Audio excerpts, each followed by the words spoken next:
Good morning and welcome back to another edition of Discover History. I'm Curator Bertelli with the Keys History and Discovery Center, and today we took a little field trip and we're on Windley Key at the Windley Key Fossil Reef Geological State Park. I always get that one wrong, but here we go. This is one of the things that Florida does exceedingly well, and in the Florida Keys there are a number of really great state parks, and this is no exception.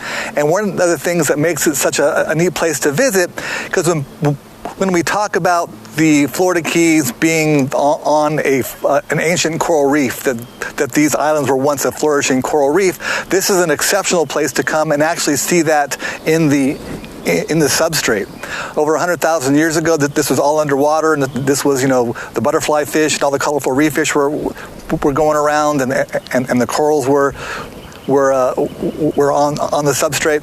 And if we look now today, we can see a lot of these fossilized corals that are in the bedrock here. And why this is because in the late 1800s, early 1900s, this was a quarry.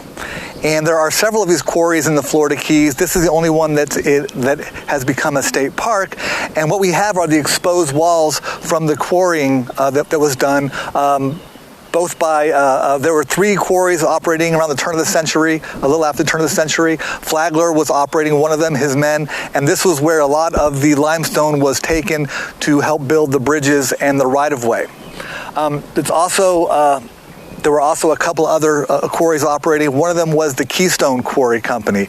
And Keystone is that really cool decorative rock that we see on places like the Key West Courthouse and the Florida Keys Memorial, where it has that polished sheen. They would cut the limestone, ship it off to Miami, where it was kind of polished and brings out these really cool coral fossils. And there's also a family named of Russell who was working at a quarry here in the late 1800s and early 1900s. It's just a great place to come visit. It's a great place to, Aaron is actually standing on on brain coral, on a piece of brain coral. You can see fossilized coral everywhere you look. And we're going to take a little walk over to the right here and show you one of the machines that was used to cut this coral during the quarrying sections. And this is a channeling machine that we can see up on the top there.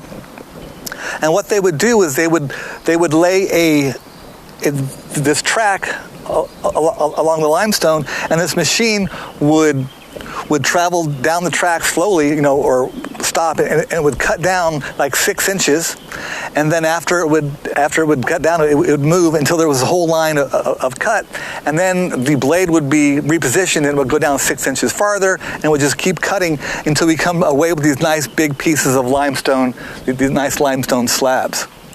Now, one of the other cool things that we can look, Aaron, why don't you pan over to the trees on the other side?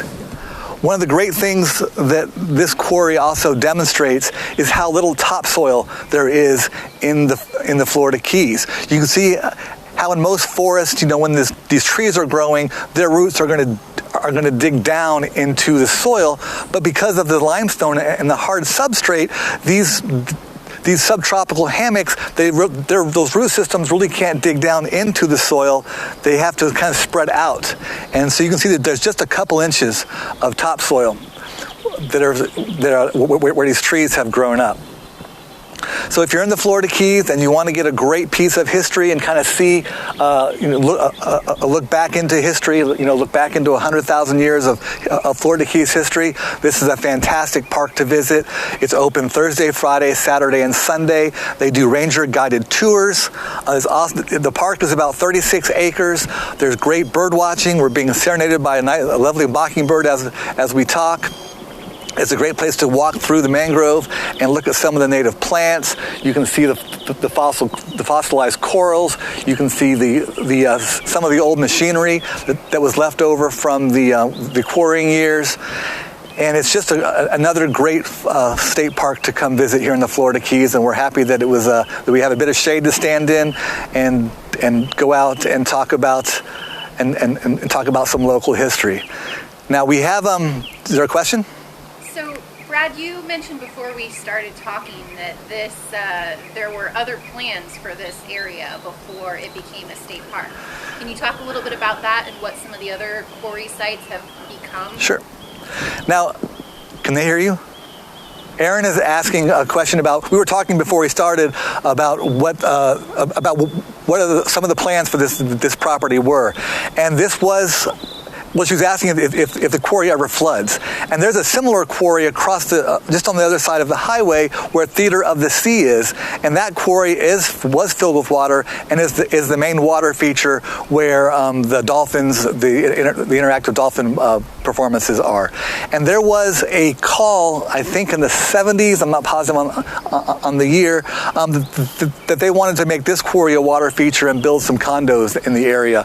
But the community got banded together like they've done many times and fought that idea, and now it's become a great state park.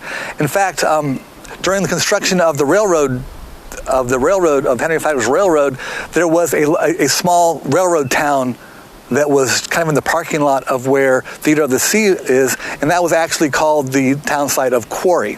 It was about 100 people there, and there are some great newspaper quotes about it being such a lively place and how it was the best railroad camp in on the lane with lots of good seafood and vegetables.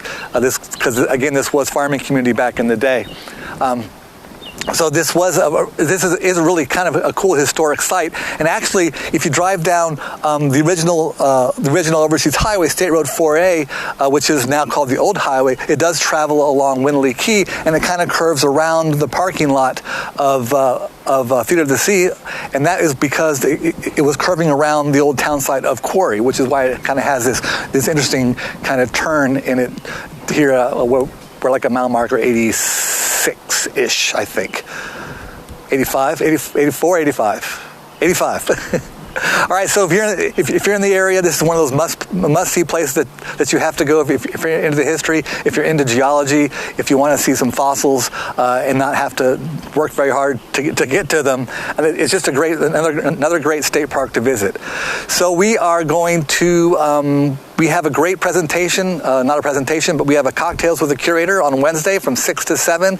This is an hour-long program where I sit and drink a beer or two and answer all the questions that the people who sign up would like to ask. It's a great opportunity to pick my brain and to learn a little bit more about the local history. So if you want to sign up for that, please visit our website, keysdiscovery.com, under the lecture upcoming programs, or on our Facebook page. Was a post on Sunday and a post tomorrow. It is free for both members and non-members, but you do have to register, and I hope to see you there from 6 to 7. Pour yourself an adult beverage and sit back and ask whatever questions you want. And if I know the answers, I'll be happy to tell you. If not, I won't pull your leg and make something up in the meantime. So we'll see you next. Hopefully we'll see you Wednesday night. If not Wednesday night, then we'll see you next Tuesday for another indoor version in the air conditioning of Discover History. So you guys have a great week, and we'll talk to you soon.